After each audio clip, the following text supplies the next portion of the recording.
Get out because I'm moving in with my family. Jeff pointed at us, loudly declaring while my in-laws were giving instructions to the movers. His face twisted maliciously, and I couldn't help but show my disgust. However, Stacy, next to me, reacted differently, asking Jeff with confusion, "Dad, you didn't know?" Hearing this, Jeff was visibly puzzled. Stacy seemed so flustered that not only Jeff, but also his mother and father stopped what they were doing and looked over at us. Nicole continued to give instructions to the movers, seemingly uninterested in the situation. Despite my dismay at the behavior of Jeff's family, I was determined to reveal a certain truth. My name is Dean Anderson, a 46-year-old remote worker. I have a husband and a daughter leading a typical life. After several dates, Jeff proposed to me 3 years into our relationship. Having a frequently ill mother, I wanted to marry as soon as possible to give her peace of mind, so I accepted Jeff's proposal. Sometime after our marriage, I found out I was pregnant. Jeff was truly happy, eagerly looking forward to seeing our child. When our daughter Stacy was born, Jeff took an active role in parenting, and I lived happily. However, I had some worries. The biggest concern was about my mother. Her health improved upon seeing her grandchild, despite being almost better than before, and she visited us often. Initially, she visited frequently, but as Stacy entered middle school, my mother's health visibly declined. I quit my job to be available for my mother, choosing remote work. This decision allowed me to fully take care of my mother's hospital admissions and discharges. By the time Stacy graduated middle school, my mother was very happy when we visited her. I hoped she would gradually recover and be able to go out as before. However, around this time, Jeff's behavior began to change. Initially, he was willing to help with my mother's care, but lately he had become grumpy, complaining that I wasn't paying attention to him. "Going to your mother's again? You don't care for me when I'm tired from work, but you always look after your sick mother." He would say such incomprehensible things, and even when Stacy and I tried to appease him, he strongly rejected our efforts. Worried about both my mother and Jeff, Stacy took over caring for Jeff. "Mom, leave Dad to me. You should go to Grandma sooner," Stacy said with a smile, and I always relied on her. One day, while living this way, I received a call from my sister-in-law, Nicole. "You've been neglecting my brother lately," she accused out of the blue, making me stare at my phone screen in surprise. I pondered if there was a mix-up, but Nicole's name was clearly displayed on my phone screen. Confused by the baseless accusation, I could only deny it. "It's been a while, Nicole. What's going on all of a sudden?" "I haven't been neglecting Jeff," I said, clueless as to why Nicole would say such a thing. "Don't play dumb. I've heard it from my brother lately. You've been neglecting the house to care only for your own mother. Can you still proudly call yourself a wife?" Nicole accused, and I was baffled. I had been focusing more on my ill mother lately, but I never thought Jeff would tell Nicole about it. However, I wasn't neglecting our home. Stacy helps with the household chores when she gets back from school, and I manage both my work and my mother's care along with the housework. Lately, I did feel like Jeff's complaints had increased, but they were about trivial things like wanting to eat at expensive restaurants or not liking the smell of the laundry detergent, things we couldn't do much about. I was not neglecting the household chores. Just as I was about to explain in detail, Nicole said something shocking. "Unfortunately, this has reached our parents too. Someday, our angry mother might come to scold you." Leaving me with those irrational words, Nicole hung up.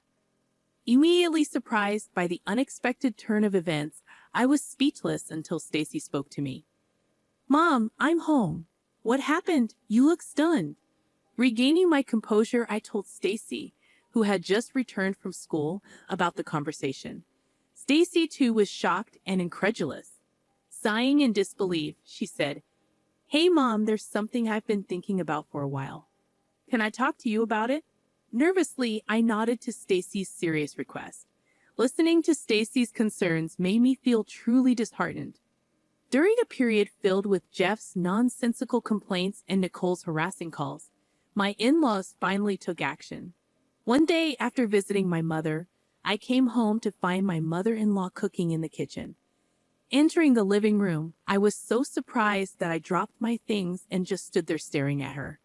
Noticing me, my mother-in-law frowned and approached. "Oh, you're back. How's your mother?" "Well, have a seat." Feeling her irritation, I had no choice but to follow her past me to our living room sofa, where I received a lengthy lecture. Initially, she scolded me for my attitude towards Jeff and berated me for neglecting my household duties and making my husband do chores. However, I noticed some inconsistencies in her lecture and corrected her. "Mother, there are some misunderstandings. I have never made Jeff do the household chores. In fact, Jeff hardly helps at all. Embarrassingly, it's Stacy who helps me out." Hearing this, my mother-in-law suddenly stood up, pointed at me, and started shouting. "Do you think that lie will work on me? Are you saying that child is lying to me? What a terrible daughter-in-law. That's enough." With her face red with anger, she stormed out, leaving the stove on and everything behind like a tempest. I hurried to turn off the stove, so I couldn't chase after my mother-in-law. That day, Jeff was in a strangely good mood, almost unnervingly generous. He kept cutting me off every time I tried to explain. I attempted to initiate a conversation, and Stacy also appeared perplexed by the situation. We decided to remain silent and observe, not wanting to upset Jeff. For a few days, Jeff continued to be in a good mood without any issues. Thanks to that, I could take care of my mother without feeling uneasy. However, a few days later, my mother quietly passed away. Despite being engulfed in sadness, Stacy and I managed to get through the funeral and then spent some time sorting through my mother's belongings at her house. I had hoped for Jeff's assistance, but bringing it up made him sullen for the first time in a while. So Stacy and I proceeded with the task, and naturally, the house was filled with memories of my mother, making it difficult to make much progress. As each item reminded us of her, I reluctantly contacted Jeff, and despite his initial good mood, he suggested we stay the night at my mother's house. However, with Stacy's school and my work, it wasn't that simple. For the time being, I told him we would return home the next day and decided to rest for the night. The following day, after making some progress with the sorting, we decided to go back to our house. As we approached our home, I noticed a large truck parked in front of it. Wondering what it was, I realized it was a moving truck with Jeff and my mother-in-law directing the unloading. Confused, I ran up with Stacy to stop them. Jeff stepped forward, puffing out his chest as he noticed us. "You're back already. It's too late for you to return now. I'm moving in with my family, so you two need to leave," he declared loudly with a malicious twist to his face. I couldn't help but show my disgust, but Stacy, standing next to me, asked Jeff with confusion, "Dad, you didn't know?" Jeff was visibly puzzled, and Stacy's words caught the attention of not only Jeff, but also his mother and father. Despite my dismay at the behavior of Jeff's family, I was determined to reveal a certain truth. "Forgotten, this house is mine," I asserted confidently. The in-laws were shocked, and Jeff began to panic, turning pale. Even Nicole, who had been giving instructions to the movers, stopped and confronted me. "What are you talking about? There's no way you could afford to build such a fine house." Now it was my turn to respond with confidence. "Thank you for the compliment. This house was built by my father, and originally it's my family home." "That can't be true. This house is so beautiful. It looks almost brand new," Nicole exclaimed. "Does it look that way?" "Thank you, Mother. My mom renovated it for us as a wedding gift. Jeff should know about this," I said, attempting to clear up the confusion. It could have easily slipped his mind. But this house is naturally in my name, and the renovation costs were covered by my mother. She moved out happily to an apartment so that we could live here contentedly for a long time. Jeff and I went to express our gratitude to my mother and even discuss the possibility of living together. However, Jeff, who tends to forget things that don't suit him, appeared to realize that his plan had failed.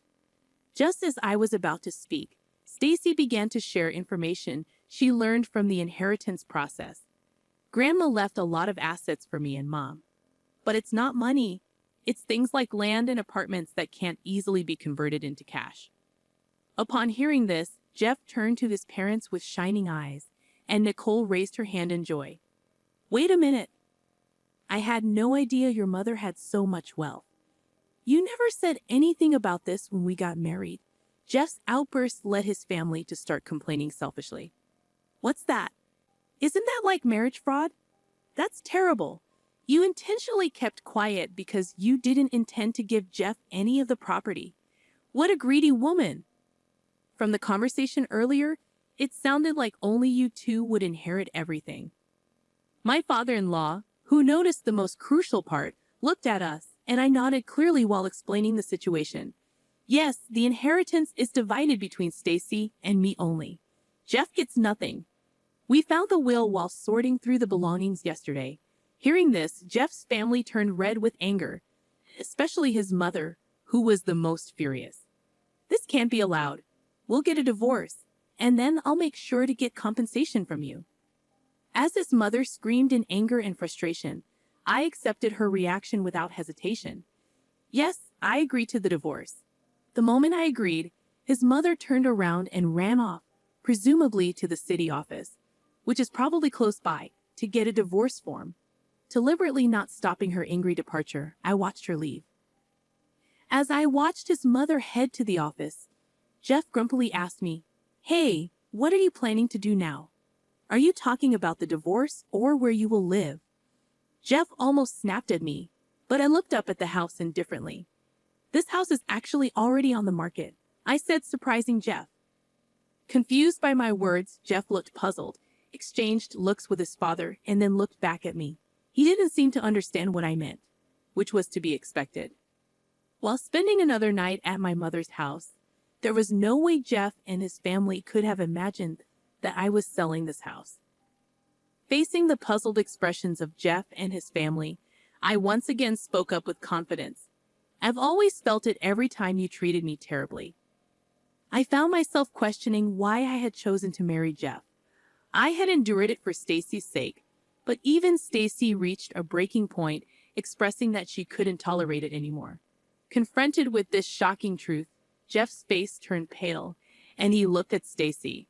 In response, Stacy met Jeff's gaze firmly and voiced her thoughts. "Dad, you always said it was sad to be ignored as the head of the house or to be belittled after coming home tired from work. But don't you think there's a reason you're treated that way? Why don't you realize that you're neglecting and belittling us?" Stacy's pointed words left Jeff speechless. As I thought that he might just silently sign the divorce papers and sulk away, Nicole blurted out something shocking. "If I knew it would come to this, I wouldn't have bothered with the renovation." Everyone present was taken aback by this sudden confession. Looking at Nicole all at once, I was surprised. Not only were Jeff and my father-in-law unaware of Nicole's actions, but her statement itself was unexpected. "Why would you do something like that without permission?" yelled my father-in-law, to which Nicole started making excuses without much concern. "I wanted to live in my ideal room, okay, so I thought, why not take over this house and renovate it while we're at it? But you're selling the house, right?" "Oh, but if you're selling it, why not renovate it and sell it for more?" Nicole's nonchalant and cheery demeanor as she said this made Stacy and me sigh. Not only were we dismayed, but Jeff and my father-in-law felt the same, with Jeff clenching his fists in suppressed anger. Finally, unable to tolerate Nicole's recklessness, Jeff began to yell, "Excess! Even if it's going to be sold or become ours, you should have told us first. We were preparing to move. Where were we supposed to live during the renovation?" Though his preamble was a bit off, his point was valid, leaving Nicole surprised. "Oh, really?"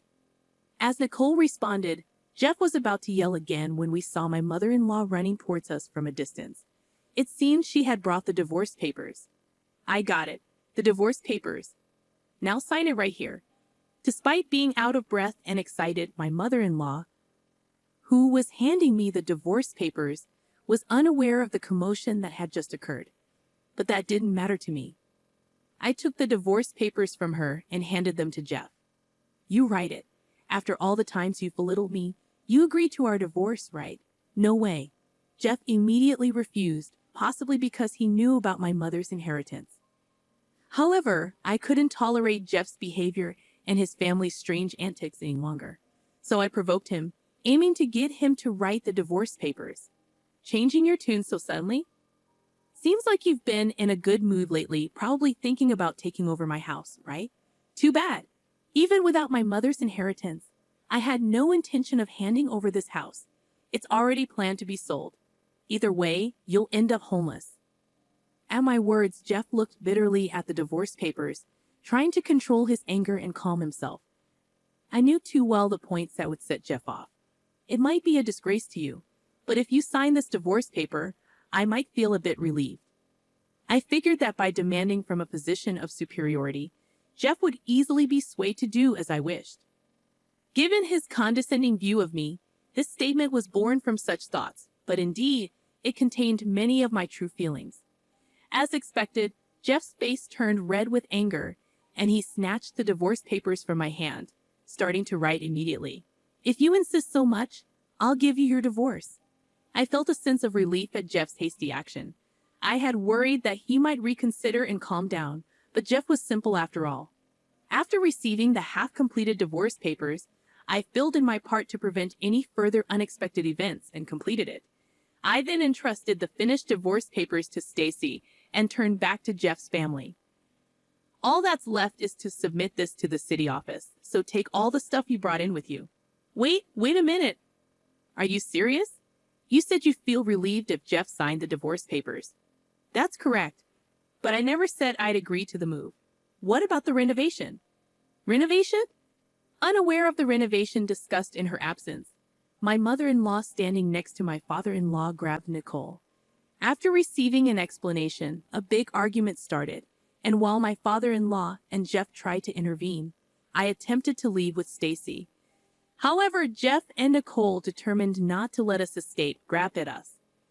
But the movers, who had been watching the situation with dismay, stepped in to mediate. Amid the chaos, we heard the sound of police sirens. Protected by the movers, I looked around and noticed neighbors gathered, drawn by the noise. Seeing a police car approaching with its red lights flashing, someone from the neighborhood must have called them, and we felt relieved. But that relief was short-lived, as Jeff's entire family seemed about to attack us. Just in time, the police intervened, and we were safe. Despite being stopped by the police, Jeff's family's commotion didn't cease, and another officer had to escort us into a police car to calm the situation. Nicole, mistaking our being escorted for an arrest, attempted to throw belongings into the house and was naturally stopped by the police. With additional support arriving to finally quell the disturbance, as Jeff's family began to calm down, the police asked us to accompany them for questioning, leading to further troubles when either Jeff, Nicole, or both acted against the officers. They were arrested for obstructing official duties and taken away in police cars that had arrived for backup. Jeff's parents were also scolded by the police and taken to the station for questioning. From the police car, we observed the entire ordeal, providing a brief statement. Eventually, Jeff and I officially divorced. The process, initially resisted by Jeff even after signing the papers, was prolonged. However, thanks to a mediator, we were able to finalize it smoothly. Soon after, my house found a buyer, securing the money from the sale. Despite Nicole's push for a renovation, the house had already been renovated when my mother passed it down to me, and a buyer quickly appeared. Afterward, my in-laws were not prosecuted, but they couldn't return to the house I inherited, having sold their own house in anticipation of moving into mine. This left them without a place to live, and due to the commotion, they became outcasts in the community, struggling to find a place to belong. My claim for compensation further cornered Jeff's family. The incident became well known at Jeff's workplace, leading to a pay cut followed by his voluntary resignation. Now, he is working day jobs to make compensation payments to me and, for a short while, child support for Stacy. Balancing income and expenses is difficult, and he seems to be juggling multiple jobs to keep up with the payments. As for Nicole, after the dust settled from the incident, she continued working as a beauty consultant as if nothing had happened. However, rumors reached her customers, and eventually, upper management learned of the incident, leading to her dismissal. Despite once living a flashy lifestyle, her savings quickly dwindled. Like Jeff, she is now working multiple jobs to make ends meet, including compensation payments to me. Regarding my in-laws, there was some trouble after the incident, leading to their divorce. Now they are living separately. The mother-in-law, ostracized by the neighbors, was fired from her part-time job. The father-in-law, who planned to enjoy his retirement with his pension, had to allocate most of it to compensation payments to me and is now looking for work despite his age. They are each in a difficult situation, but this is their reparation to us, and I hope they take this time to reflect. On the other hand, Stacy and I have moved to a new house. Even if Jeff's family tries to approach Stacy's school, it's not an issue since she has already transferred. Continuing my work from home and thinking about spending peaceful days ahead with Stacy naturally brings a smile to my face. Feeling liberated from our past troubles, I plan to live happily with Stacy, just the two of us.